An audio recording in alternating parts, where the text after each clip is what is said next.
What is going on, ladies and gentlemen? Welcome back to Auto Auction Rebuilds. Today we're back with my latest purchase, a 1984 Chevrolet C20. So here it is, my 1984 Chevrolet C20 Silverado trim level. This is a 3/4 ton long bed, two-wheel drive Chevrolet pickup truck. And yeah, it looks just as good in person as it does on your screen. I'm telling you, the red pops. This thing looks so dang good. Now, I'm not sure if I got a good deal on this or not, and I'm being completely honest with you. I'm going to tell you later on in the video how much I paid for it, and I'll let you guys in the comment section fight amongst yourselves whether you think I got a good deal on this or not. Now, this is really interesting. I think this is a one-owner pickup truck, and it should have right around 97,000 miles on the powertrain, on the truck in general. It's a 5.7 with a 700 R4. It is an automatic overdrive transmission, which is really nice. The tires are ginormous on this. This is a 235/85 R16 light truck tire, 10 ply load range E tires on this thing. And when it got here, the tires were practically flat. There's spider webs that were all over it. There was still quite a bit of dust on the interior, and I noticed some things that made it look like somebody recently started tinkering with this truck. I believe this truck had been parked and it sat for a long time, and somebody recently put it back together. So my initial impressions of this truck was it looks like a truck that may have belonged to somebody that had passed away. They tinkered with the truck just enough to get it running, to get it driving, and they sent it off to auction. And unfortunately, it appears that the person that owned it did indeed pass away. You can see it says Hug Chevrolet on the back from Charleston, Arkansas, and that is where I purchased the truck out of, Charleston, Arkansas, through ACV Auto Auctions. And it looks like the original owner, his paperwork is in the glove box, him and his wife. He just passed away January 1st of this year. That's right, New Year's 2024, he passed away. So I definitely want to give him a shout out. His name was Wallace Haynes. He went by Wally from Charleston, Arkansas. So some of you may have seen this truck. You may know this truck. Maybe you'll know a little bit more about it than what I do, because currently I don't really know much other than it belonged to him and his wife, and he recently passed away. And it does look like somebody did some tinkering to get the thing running and driving. And I'll be honest, it was sold to me as a you know, really good running, driving truck, and unfortunately that is not entirely accurate. Why don't we unlock the truck? Let's take a peek inside. Now, I really think this is a very original truck. I'm not completely sure that the paint is original. There may be a little overspray. It's so hard. Whoever painted it, if they did do a paint job on this, they did a really good job. Because normally you would clearly see some type of a line or a mark, and you don't. It's even got the original wear marks from the door right here. Over here, you've got the original stickers, and I don't see anywhere where these were taped off at all. There's even chips along the edges, which would be normal for something like this. This is the 8600 GVW or whatever. This is the big one, all right? And look at all of this. Tire and trim, the GVWR is 8600, and there it shows the tire sizes and everything, and the inflation for comfort or for maximum load towing. And it doesn't look like anybody really did much to the interior either. So yeah, I don't know if this truck has been painted. You guys take a closer look and you tell me what you think.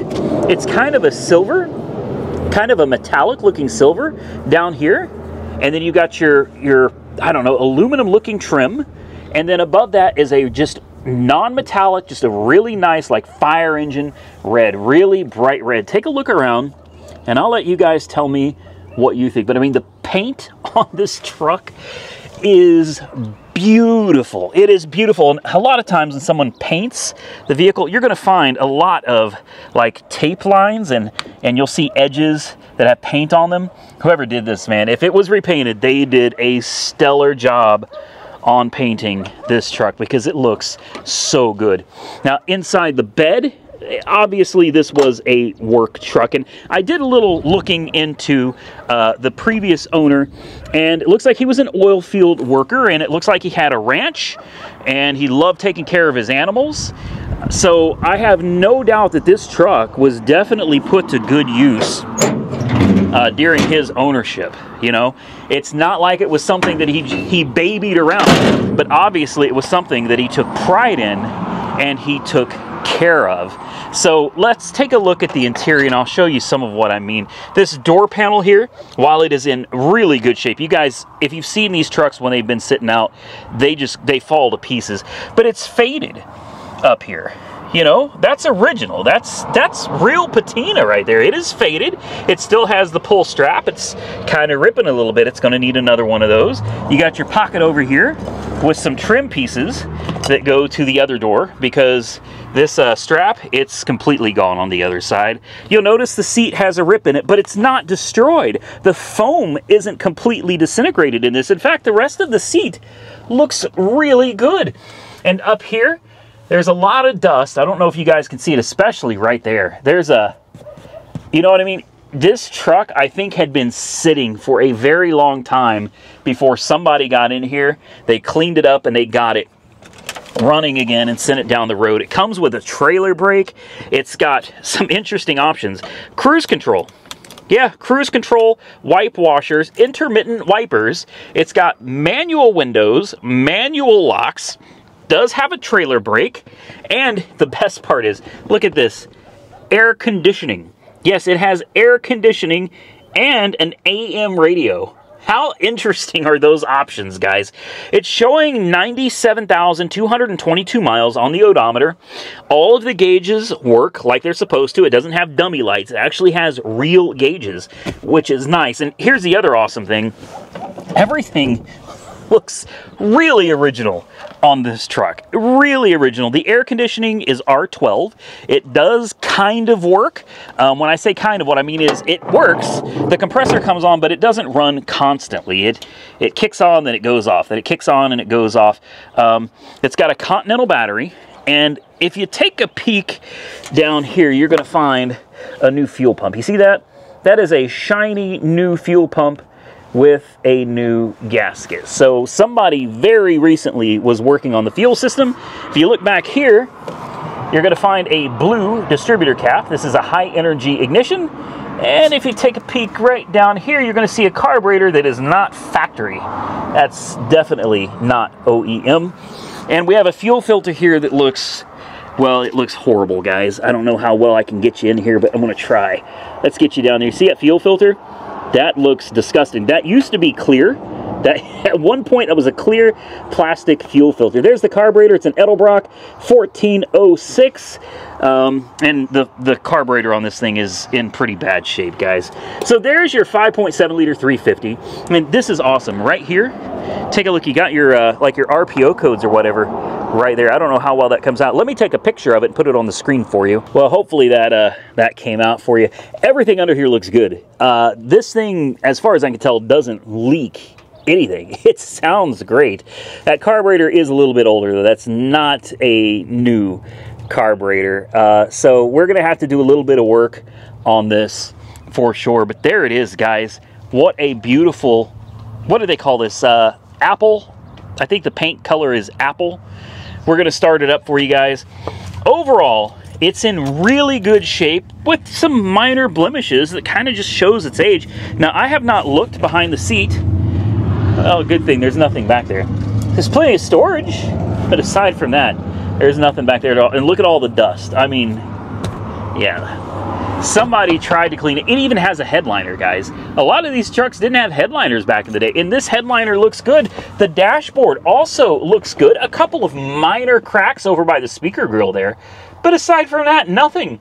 The windshield, very nice windshield. It's got a little chip right over there, but that's it. You've got a tiny little crack in the center here. Basically, what I'm trying to say is it shows its age very well. It's not done up to where it looks pristine. It doesn't look brand new to where you don't want to drive it. It's got some stress fractures here and here. It shows its age, but it does it with dignity. I mean, it looks so good. And listen to that seatbelt chime and the light, really.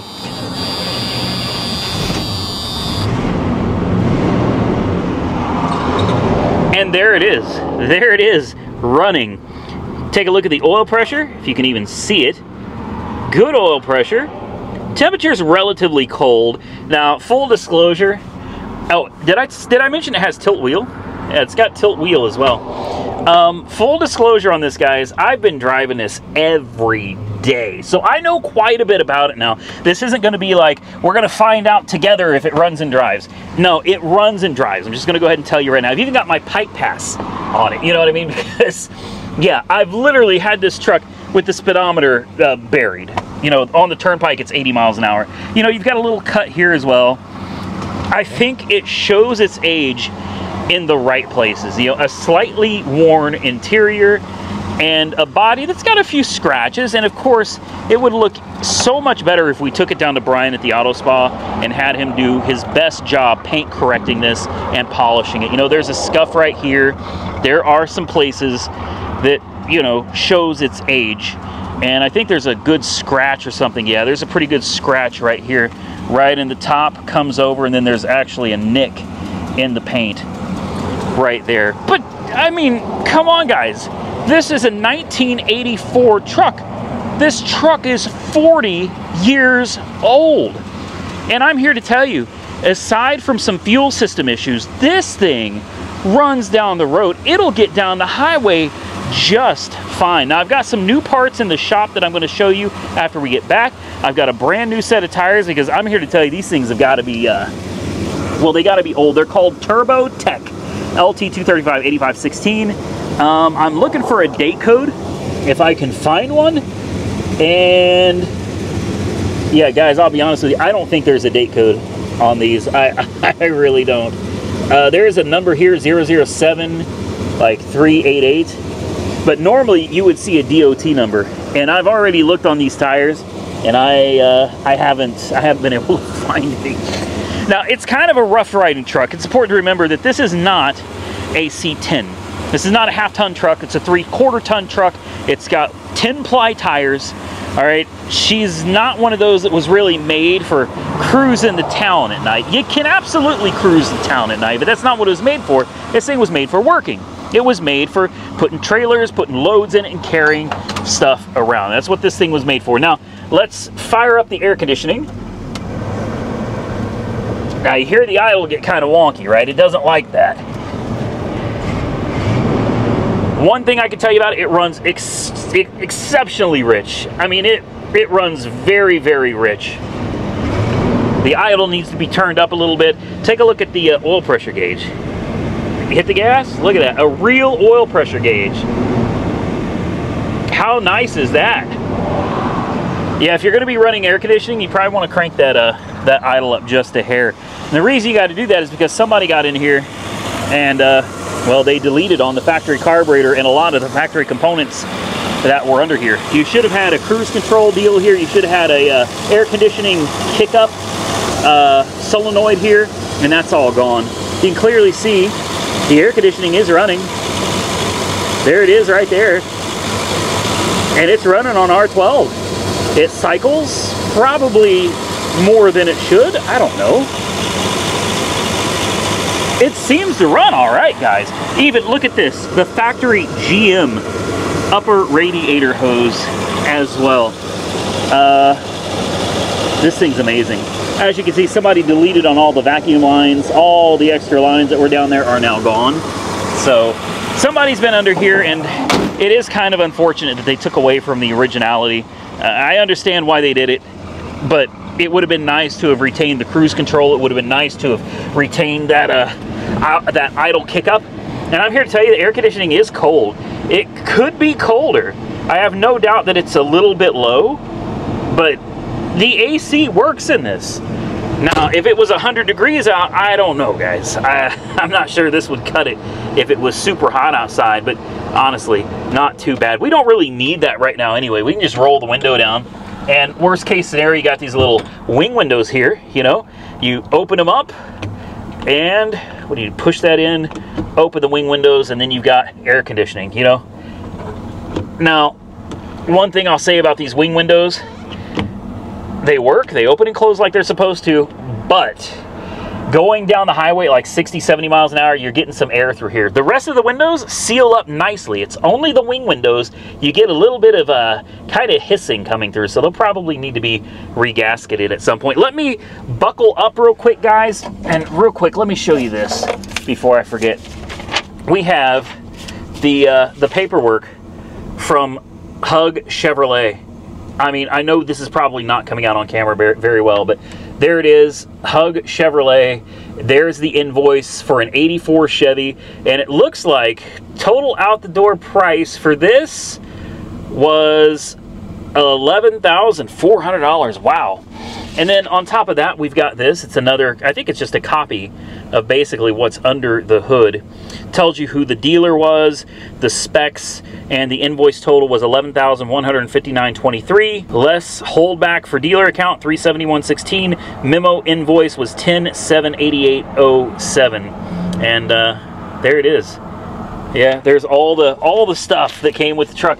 And this I thought was just, this was special right here, guys. When's the last time you saw something like this? 1984 owner's and driver's manual. Contains important operating and safety instructions. Keep with vehicle at all times. Wow. The cruise control. I mean, I'm just randomly opening pages here. The tilt wheel.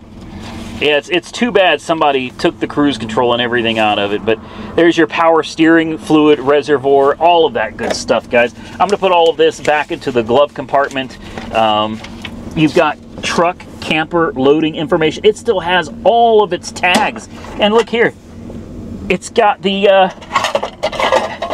this ashtray has been used, for sure. This ashtray has been used. But a big old metal ashtray, and look at that. Wow, that thing is rusted. Good Lord, I wouldn't, oops. I probably would not use that, but I guess you can put it in there. I mean, it looks good. Push this back in, and it works. The only thing that really doesn't work is the radio. AM radio does nothing. There's no, I got no sound coming out of this at all. But that's all right. Aside from the radio, everything works. Lights, signals, it all works. All right, let's take her out for a cruise, ladies and gentlemen. We're going to do the 10-mile run, although I have probably put 300, maybe 400 miles on this truck. It runs very rich. The carburetor has some pretty significant dead spots in it, like significant dead spots. Sometimes it runs like a bat out of hell, and at certain throttle positions, it's just like, ugh, falls on its face. Like right there. And then it's misfiring. Come on. Well, if you hit the gas, hear that? Don't worry, we're not speeding. It sounds like it's going crazy, but we're only at 35 miles an hour.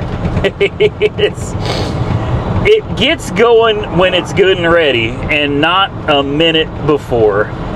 It does cruise down the road pretty good. Very little in the way of noises as far as rattling or you know, anything like that.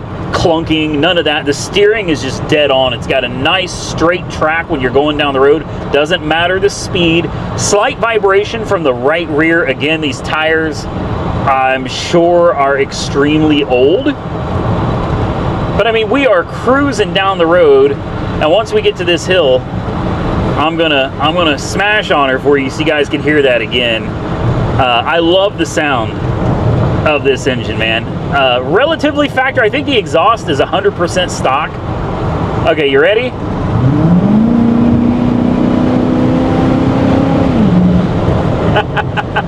Now, what's even better is take a look back there.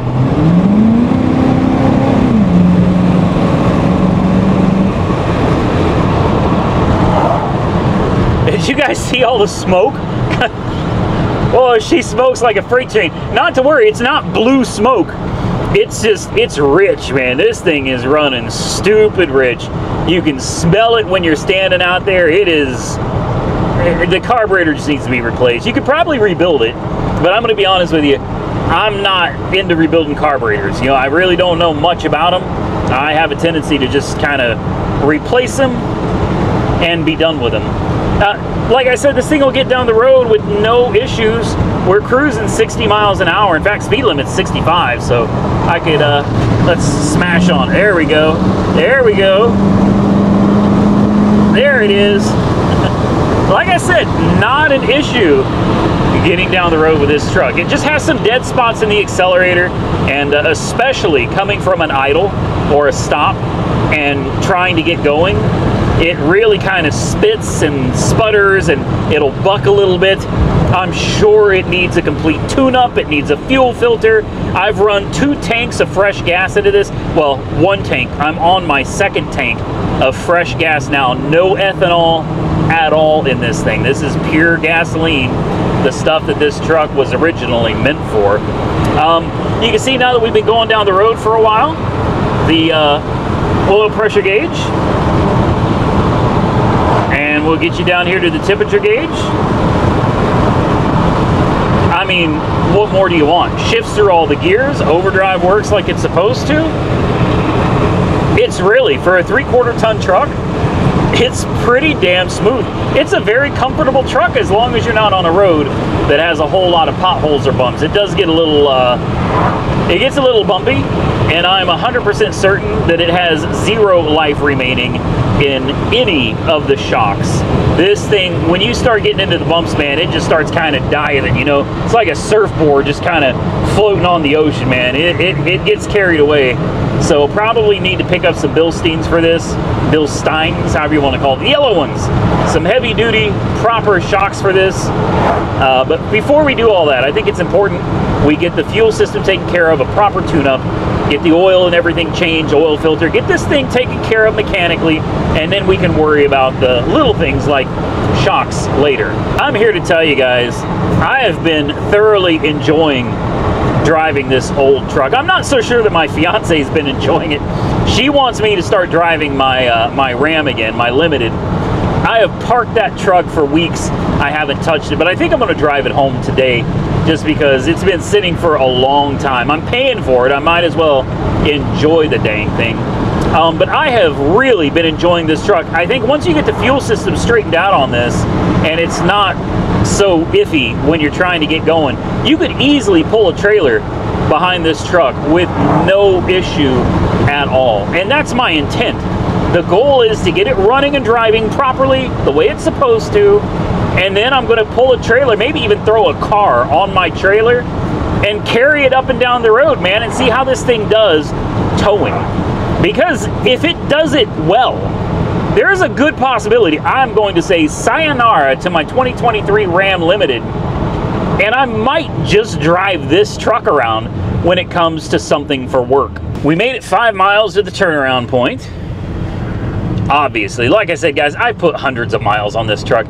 Now, I know I told you I was gonna tell you how much I paid for it, and some of you, I don't know how you're gonna take this. I honestly have no idea if this was a good deal or a bad deal, but I'm gonna tell you regardless. I paid $10,500 for this truck. It cost me about $300 in shipping and $300 in auction fees. So there you go. I don't know. I did a lot of research online. I looked around on Facebook Marketplace. I looked around for dealers selling classic trucks, and I found several of these that were in just absolutely horrible, non-running condition, almost like junk, like they needed everything. And you could find them anywhere from $1,600, you know, to $4,000, depending on how rough they were. The ones that looked a little better, you know, closer to the $4,000 mark. When you started getting into the ones that were actually pretty decent and original looking, most of them did not look anywhere near this good, and people were asking anywhere from $6,000 to $10,000. I feel like at $10,500 plus probably another $500 in fees and everything, yeah, I don't know. Maybe I didn't score a great deal, especially considering I've got to put some money into it. We're probably going to spend, well, I've already spent, golly, I spent over $500 on this truck in the last couple of days. In fact, I spent closer to $1,000. The new tires that I bought were $500. The carburetor was $500. So yeah, we spent a little money on it.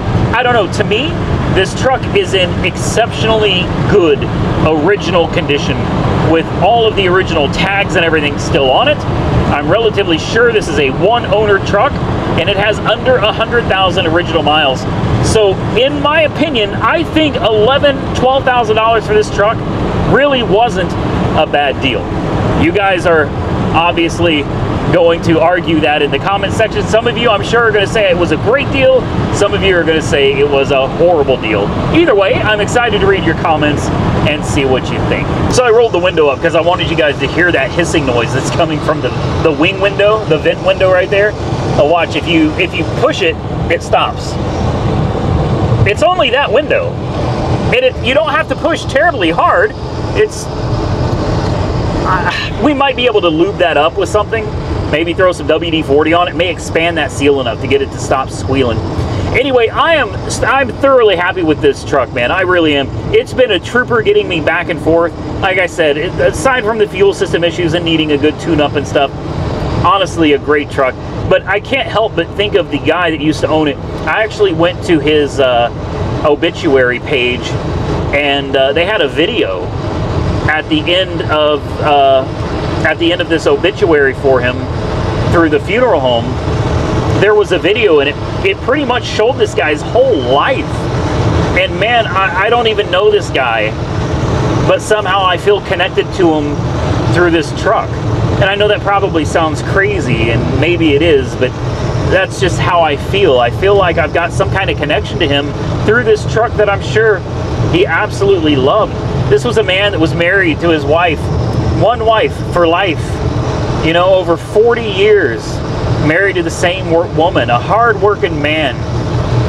And I may not know him, but I feel a great deal of respect for the guy. I truly do. And this is one of the things that I like about buying these old vehicles instead of new ones. New ones are fine, they're great, but there's no story. There's no story to buying a new vehicle. It's just a new vehicle. This truck has history. 40 years of history. I can't imagine all the things that that man and his family did in this truck. I feel some kind of a connection to that. I enjoy that experience of continuing on something that he left behind. So my intent is to do everything necessary to get this truck right. I want it running and driving like it should. I want to use it. I don't want it to just sit around. I want it to be used and enjoyed, because I have no doubt that that's the way he would have wanted it. I want you to listen to this exhaust. Like I said, as soon as you open the door, man, you can smell how rich this thing's running. Hell, it's even smoking a little bit right here. It is running super, woo! I mean, let me tell you how rich it's running. It burns your throat when you breathe what's coming out of that exhaust pipe, all right? But listen to how this engine's sitting here ticking, man. Listen to this.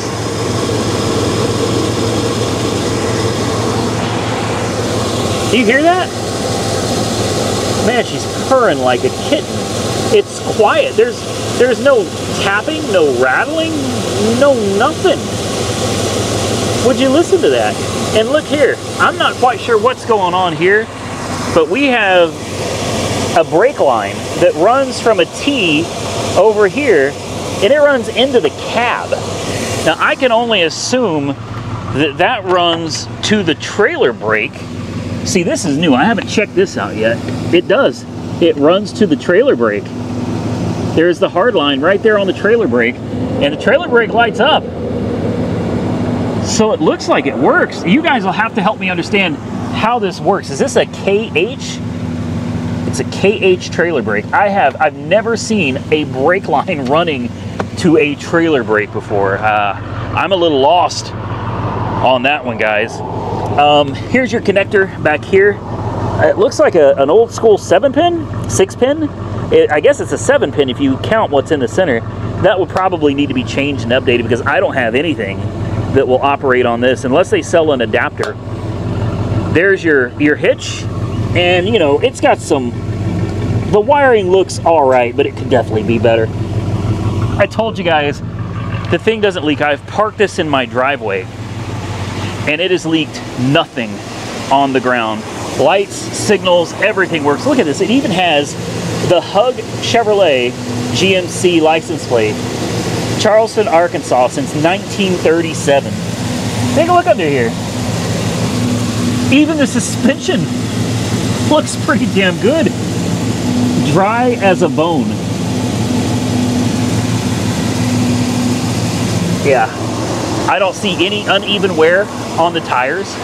I mean, wow. Look, there's even still markings from the factory. This is such a find. I am thrilled to death. It still has the factory jack and the tool kit. Wow. Look how easy that hood closes.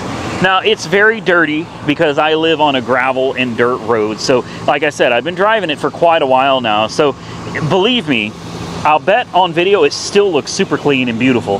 But in reality, it's dirty. It does need cleaned up a bit. But that shiny paint, it's shining through the dust from where I live. How about that? We'll shut it off. Now when we go to restart it, it'll drag a little. Sounds like a timing issue. Actually, no, it didn't. It started right up. Okay, so that's different because before, when you would go to start it after shutting it off from a long drive, you got to really slam those doors too. It would crank it to go rum, rum, rum, rum, and then it would start up.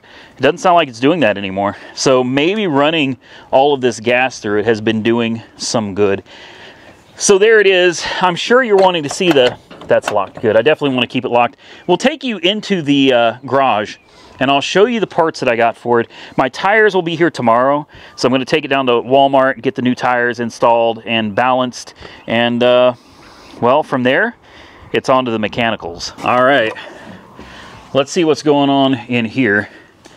I've got so much to get done in here, guys. Here's what I got for the old truck so far. I went with an Edelbrock 1906. This is their AVS2. It's supposed to be a far superior carburetor to the what is it, the 1406 that's on it now. We've got a new fuel filter. I like the sealed ones. I'm not a big fan of plastic clear fuel filters. You know what I mean? I kind of just want something one piece solid. I mean, technically this is two pieces, but I'd rather have something like this. I feel a lot better having that. We got AC Delco professional grade spark plug wires, OEM.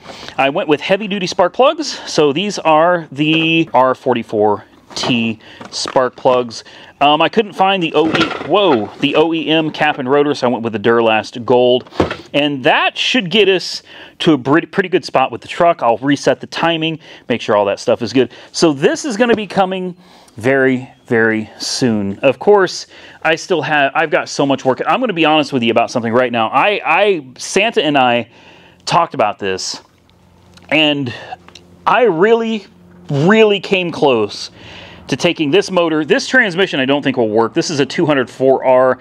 What's in it is a 700R4. But I came really close to pulling the motor out of the truck and throwing this 500 horsepower Smitting Performance 383 stroker in. Real close. We've already got this car stripped down.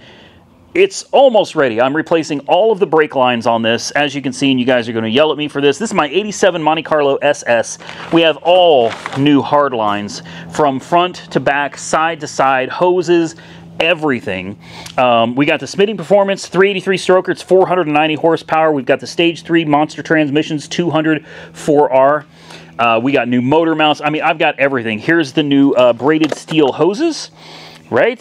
And we've got a new proportioning valve. We've got a new master cylinder, new motor mounts, new wheel cylinders, new starter, new drums. It's already got new calipers on the front. So we've got a lot getting ready to happen on this car very, very soon. This is the original engine transmission that came out. It's a 5-liter high output. Yeah, whatever. And then the factory 204R that came out of. But I came so close to taking this and putting it into the truck, because honest to God, I was sitting here thinking, man, that truck deserves this far more than this Monte Carlo does. I mean, don't get me wrong, Monte Carlo is a great car. I like it, but that truck is something special, man. But we're going to stick to the plan. We're going to put this and that into that. And if I decide down the road that we want to change up the motor, transmission, exhaust, and stuff, then we can do that at a later time. I'm sure I can reach out to Smithing Performance and Monster Transmissions, and hopefully we could work something else out and put something really awesome in it. I'm going to tell you right now, I have no intentions currently, unless something goes wrong with the engine that's in it, of really doing any of that. It's great as it is, and I don't think it needs 500 horsepower. If I changed it up, I'd probably just give it another 350. Probably wouldn't go with the 383. Probably just do a 350 that's pushing 350, maybe 400 horsepower tops. But wait, I almost forgot. I got some more parts for the Monte Carlo. We've got silicone hoses for the Monte Carlo from Mishimoto. We've got all new air conditioning components.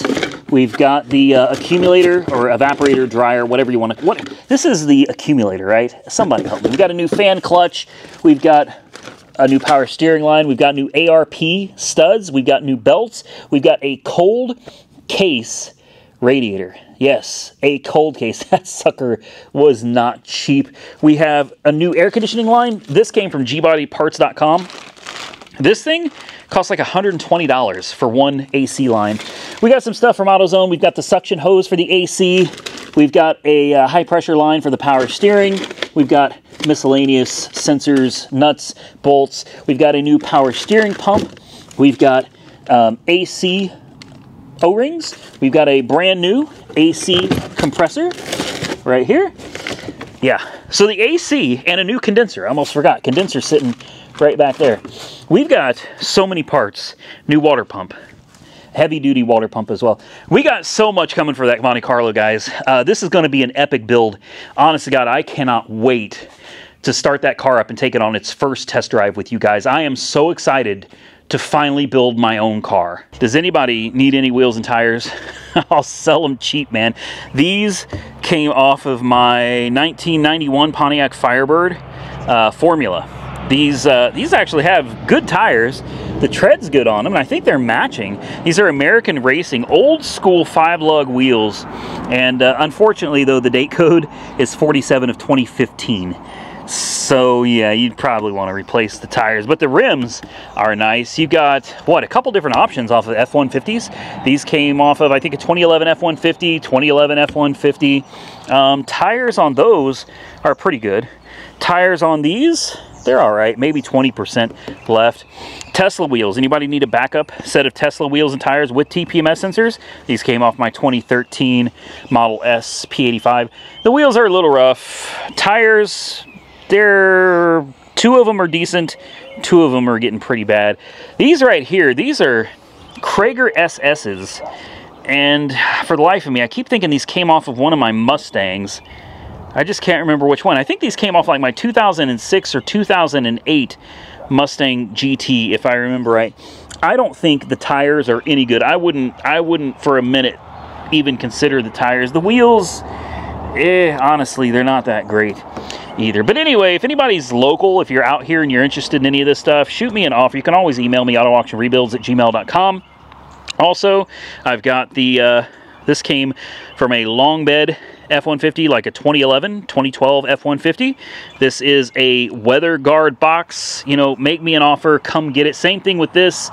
Came off the same truck, I think, again, is like a 2011 F-150 long bed. This is a weather guard toolbox. You know, make me an offer. I've got a headache rack for a long bed, 2011 F-150. Come and get it, make an offer. Lowering springs, I don't know, it's whatever. You could just come get those. Then we have this Baja front bumper that should fit pretty much any Ford F-150. This came off of my 2010 Raptor, but it doesn't have to be a Raptor. You should be able to bolt this on to pretty much any F-150 from that generation. But anyway, if you're interested in any of that stuff, give me a holler at autoauctionrebuilds@gmail.com. And let's not forget, we have the, what are these, 15 by 10? These are my, these came off the Grand National. So if you're in need of these are actually in really, really good shape. Very good shape, guys. So if you're interested, give me a holler. Come get them. These are not bent. They ride and roll just fine. Make me an offer. And don't think about coming out here and jacking anything. I got cameras all over this place, guys. Not only that, but the mayor lives right behind me. My buddy lives right there in that house. And these guys next door, all I can tell you is you don't want to be messing around out here. People don't play. And this guy across the street from me right here, well, he works for the fire department. Not to worry, he's not the guy that throws rocks. This guy over here is actually cool as hell. So generally not a good idea to come out here and mess around because, well, people take care of each other out here. So here's my Cadillac ELR 2016 Cadillac ELR. It's the hybrid electric, basically a Chevy Volt, a glorified Chevy Volt. I haven't really been driving this anymore, and the main reason is everything is fixed.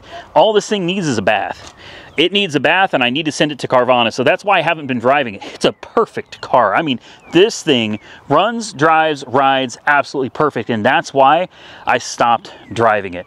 The last thing I want is to get into a car accident, have something happen, have somebody bump into it at a Walmart or something. I just want it to stay in beautiful condition here really soon. I'm going to get this thing probably sent to Carvana, and down the road, I should be able to clear $8,000 or so profit on this car. Of course, we still have the Bentley, the 2008 Bentley Continental GTC, the convertible, with a working convertible top and high mileage, 90,000 miles. For most cars, that's not high mileage, but when you're talking about exotic cars, 90,000 is a lot of miles. I daily drove this car, God, for, well, probably close to 2 weeks. I put tons of miles on this thing, and I can't fault it. We're going to come back. It does have check engine lights. We need to run some codes, find out what's going on with it, and try to fix whatever we can fix on it. Of course, you just saw the pickup truck, so we can skip that. This one right here, I've been having a hell of a time selling it. The best offer I've got on this Prius is $8 grand, and I don't know. I paid $10,000 for it. It's got sub 100,000 miles. It's like 92,000, something like that. It's really not bad. It runs and drives great. Drove it 1,400 miles, and for whatever reason, it's $8 grand seems to be as good as I can get out of it. Next to that, oh yeah, because I'm sure that's 35 miles an hour, right? But I'm the problem. Right next to that's my 2013 Mercedes SLK 250. Yeah, and I'm going to tell you something. A lot of you said that you wanted to see me fix the convertible top, so stay tuned. I think we're going to do another video on this one, hopefully getting the convertible top working on this. Next, my 1990 something, I think it's a 91 Nissan BE1, imported from Japan. It's a gray market car. I can't sell this. I've been trying. It's not that I don't want to, it's that I literally can't sell it. Nobody's making any. I paid too much, as usual. I paid like $6 grand for this car, and the best that I've gotten out of this so far is like $3,700. I don't know. Next to that, this is kind of special. This is my 2013 Tesla Model S P85 that I got for $7,800. Stupid cheap money for this car. I mean, stupid cheap. We got videos coming back on this car here soon because, well, I'll go ahead and tell you this. I took it to Firestone to get an alignment. We put new wheels and tires on it. The TPMS sensors don't work because they're the wrong ones. I figured that out. It's got the wrong TPMS sensors. Thank you to all of you who commented and told me that this car has the upgraded sensors. I was not aware of that, so I have the right sensors for it. We still have to get that done. But I took it to Firestone for an alignment, and you know what they told me? They told me that my front end is bad. They said that the forward lower control arms are shot on this car, so they cannot align it. So I did the right thing, and I went and I bought an entire front end for this car. I mean, I bought upper control arms, both forward and rear, lower control arms. We've got all of it, guys. So we're gonna dig in here. You got to take the whole frunk out of the car to replace everything. We're gonna dig in. We're gonna replace the entire front end on the car. The best part is all of those parts that I bought, they cost me less than 500 bucks. Well, there you have it, ladies and gentlemen. You got a fleet update, plus you got to see my new truck, and I really do want to hear from you guys in the comment section below. Tell me what you think of the price. Did I pay too much? Do you think I got a good deal? Was it an average deal, a bad deal? The truth is, I really don't know. I know that I probably paid all that it's worth, is most likely the case, especially when it comes time to sell it. People don't care that it's a one owner. They don't care about the history. None of that matters to them. But I think I got a great truck for just over $10,000. So definitely drop your comments below and tell me what you think. I hope you enjoyed this video. If you did, hit the thumbs up button. Let me know. Subscribe to the channel if you haven't already subscribed, because we're going to come back and do a lot more work on this truck in the very near future. Until next time, stay safe out there, everybody. I look forward to seeing you all again very soon in the next one.